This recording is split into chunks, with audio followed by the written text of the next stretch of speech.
right, thanks, Jim. If you watch us on the weekends, you've probably seen Carolina Outdoor Journal on Sundays before our show. In studio with us this morning is the producer, Joe Albea, and writer Nathan Summers. They've co-authored this book right here in front of us, Mountain Wave.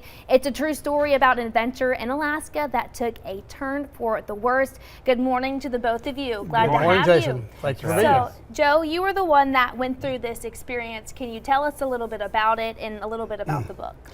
Yes, I was up in Alaska in 1989, a few years back, filming a moose hunt, and we were successful. Loaded the boat, everything was normal. We had a beautiful day for that part of Alaska. It was actually extra beautiful. And soon after we departed to go across the lake, a wind hit us, and it swamped the boat, and the rest is in the book. The rest is in the book. Yeah, it's. Yeah, and I got to read and finish this book, and one of the really cool things is it tells multiple points of view from you, from the rescuers, from the other three people with you on the boat. Why for you was that so important to include? Well, again, this book is 35 years in the making. It basically, there's 3 or 4 stories within the book that I wanted to put out, and it's survival. You know, you get in situations like that, you can survive it. Yeah. It's a mental thing. We were very lucky. None of us should have survived it. Unfortunately, we lost one of our guides.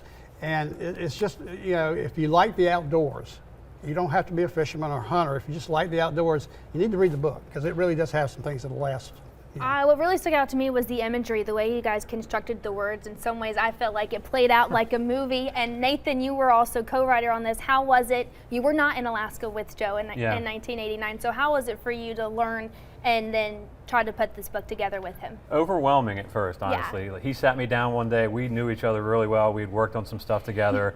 But I wasn't really ready for it, and I was overwhelmed. It took me a while to kind of really learn everything that happened that day. But that's kind of what this story is about to me, is that it's amazing how many people played a role in this.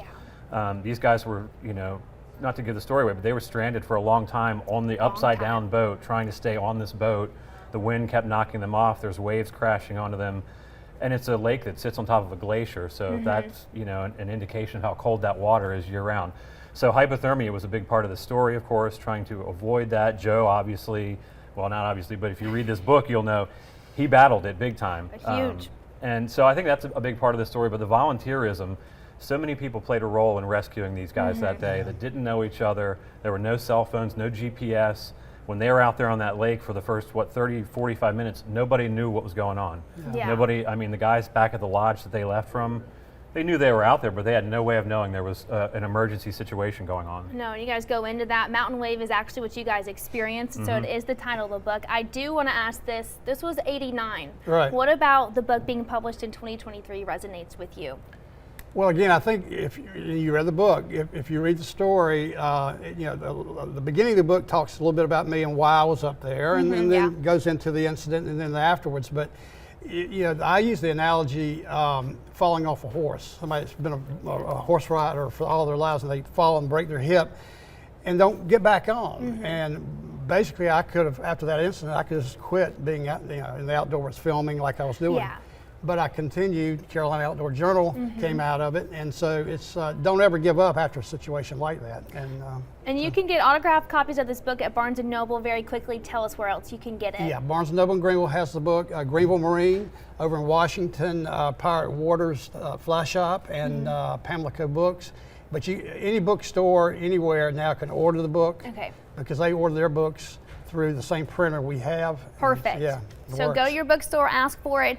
Thank you both for being here this morning. You. I have Thanks so for many having us. questions for you.